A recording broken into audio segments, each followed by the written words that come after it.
My Autobiographical Story by Virginia Garrett. When I was little, I always loved when my parents read books to me. My dad would read short devotions every night from the Beginner's Bible Timeless Children's Stories. My mom would read books like Love You Forever by Robert Munsch, Madeline by Ludwig Bemelmans, The Rainbow Fish by Marcus Finster, Nurse Nancy by Katherine Jackson, and many Mercy Mayer books. When I got a little bit older, one of my all-time favorite books was The Never Forgotten Doll by Lisa McCourt. It was never a burden to sit on my mom or dad's lap and have them read to me. I looked forward to it every evening. In first grade, I had to read my Sullivan every night from the Sullivan Reading Series. During my early elementary school years, reading did not come easily to me.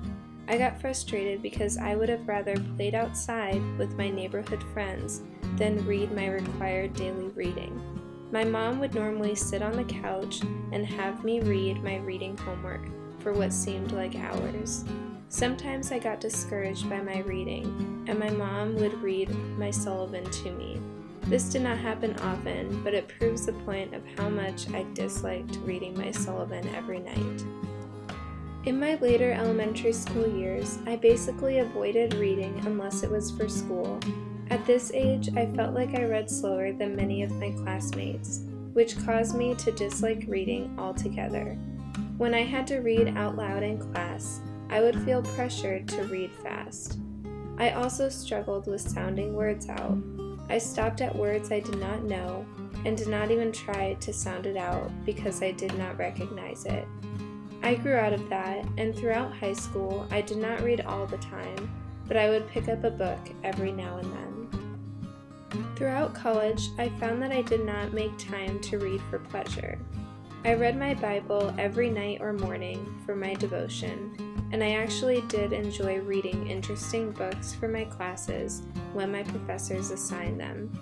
I wish I did make more time for reading though. Now that I am a senior, I find myself reading education articles that will help me be a better teacher. I don't do this very often on my own time, but I do it when I can. I believe that literacy shapes students' success in the classroom and their future in the real world. Without a strong literacy background, people often struggle making it through college and finding a job. This is due to the fact that literacy is incorporated in everything we do. Even a simple task like shopping in a grocery store requires some ability to read. Literacy includes the ability to read and write. The ability to do this is a skill that all children should learn starting in the early stages of their schooling.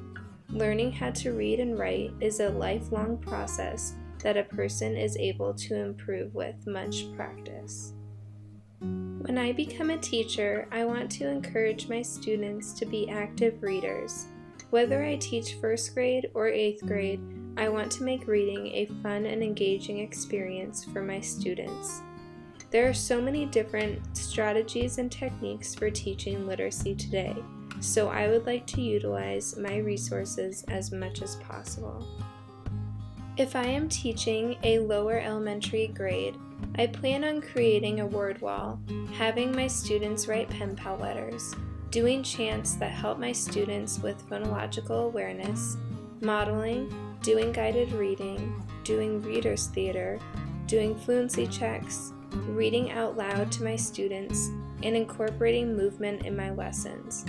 There are many different teaching strategies to utilize, but these are ones that I picture myself using. Teaching at Hope Prima Christian School in the first grade class this year has helped me imagine what it will be like to teach phonics and reading in the classroom. In the mornings, we always start with phonics. My cooperating teacher usually makes Mimeo slides, which is like using the smartboard, to go along with the phonics lesson. She has one of the students hold a stretchy snake to represent what the students are supposed to do when they get to a word that they don't know. They stretch it out. The slides are usually interactive in some way, which helps the students because they are involved and engaged in the lesson. Reading groups are also a part of their everyday morning routine. I usually take 2 groups and Miss Drager takes the other 2 groups. The groups are separated according to their reading level. This gives students a chance to read out loud and answer comprehension questions about the book. For homework, the students usually answer questions about the book they read. Every Friday, the students are given a spelling test. I plan on using a game that Miss Drager uses in her class before the test. She puts the words on the board and gives 2 students a fly swatter. Miss Drager says a word, and the students run to the board and slap the word with the fly swatter. Then she has the students spell the word together. If I teach a middle school class, I want to make reading fun and engaging for my students. One teacher at Hope Prima is usually good at doing this. She entertains her class with fun readings and she models how she wants her students to read.